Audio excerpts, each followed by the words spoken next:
கோவையில் ரத்னம் பப்ளிக் பள்ளி சார்பாக மாநில அளவிலான கிளஸ்டர் கால்பந்து விளையாட்டுப் போட்டி.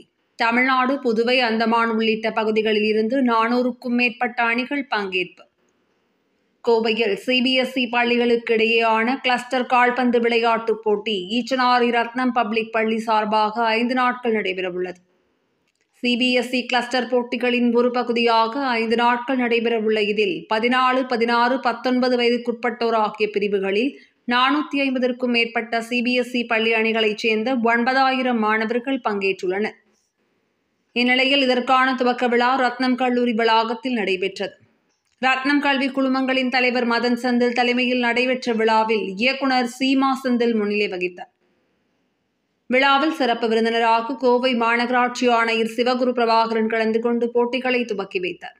நிகழ்ச்சியில் பேசிய அவர், அனைத்து துறைகளிலும் வேகமாக வளர்ந்து வரும் கோவை நகரம் தற்போது விளையாட்டுத் துறையிலும் தமிழக அளவில் முக்கிய இடமாக மாறி வருவதாக தெரிவித்தார். தொடர்ந்து அவர் சர்வதேச தரத்தில் உருவாகி வரும் ஹாக்கி மைதானம் பணிகள் முடிந்து விரைவில் திறக்கவுள்ளதாக தெரிவித்தார். 5 நாட்களில் 9 வெவ்வேறு இடங்களில் நடைபெற்ற போட்டிகள் குறித்து ஒருங்கிணைப்பாளர் மதன் செந்தில் கூறுகையில், கோவையில் முதன்முறையாக மத்திய விளையாட்டு மேம்பாட்டு ஆணையத்தின் கிளஸ்டர் கால்பந்து விளையாட்டுப் போட்டிகள் நடைபெறுவதாகவும், சுமார் 9000 மாணவர்கள் கலந்து கொள்ள உள்ள நிலையில் 10 இடங்களில் போட்டிகள் நடைபெறுவதாக தெரிவித்தார்.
எல்லாத்துக்கும் வணக்கம்.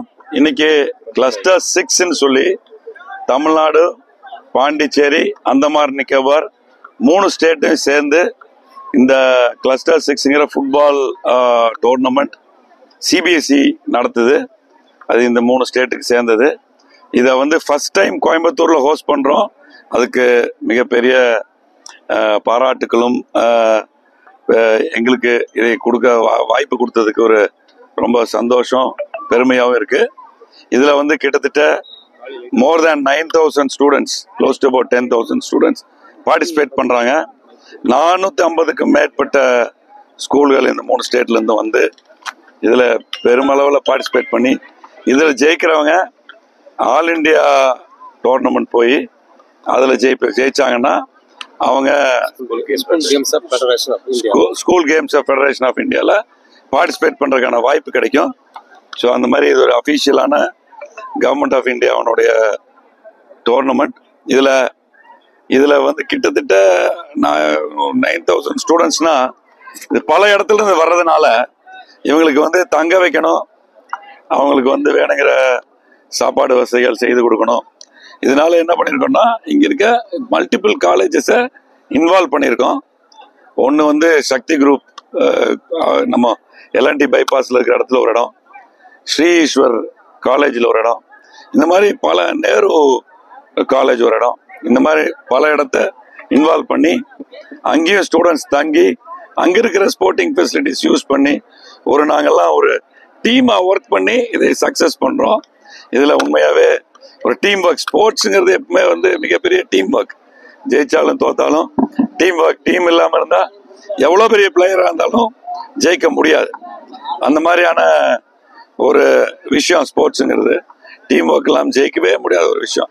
இதில் நாங்கள் காலேஜஸும் எங்களுக்குள்ள டீமாக ஒர்க் பண்ணி இந்த மாதிரி ஒரு ஈவெண்ட் கோயம்புத்தூரில் வச்சு ஒரு 10,000 ஸ்டூடெண்ட்ஸை வச்சு சக்ஸஸ்ஃபுல்லாக ஸ்மூத்தாக நடத்த முடியுங்கிறத டெமான்ஸ்ட்ரேட் பண்ணியிருக்கோங்கிறதுல பெருமையாக இருக்குது. இதுக்கு நமக்கு கிளஸ்டர்ஸ்லேருந்து அஃபீஷியல்ஸும் வந்து மிகப்பெரிய லெவலில் சப்போர்ட் பண்ணி இதை வந்து நல்லபடியாக நடத்தி கொடுக்கறதுக்கு சப்போர்ட் பண்ணுறாங்க. இன்றைக்கி இப்போ தான் மேட்ச் ஸ்டார்ட் ஆகுது. I think we'll have a great week selecting the best students and I'm hope இதிலிருந்து கண்ட்ரியை ரெப்ரசன்ட் பண்ணுற அளவுக்கு பிளேயர்ஸ் உருவாகல நம்பிக்கை இருக்குது. இங்கே தான் நம்ம தமிழ்நாடு டீமை கோச் பண்ணி அனுப்பிச்சோம். அந்த மாதிரி மென்மேலும் பல டீம் உருவாகும்னு நான் நினைக்கிறேன். கண்டிப்பாக கூடிய சீக்கிரத்தில் வேர்ல்ட் கப்பில் இந்தியா விளையாடுற அளவுக்கான டீமை இங்கிருந்து உருவாக்கும். இதை சொல்லிக்கிறேன். இதோட நன்றி. தேங்க்யூ.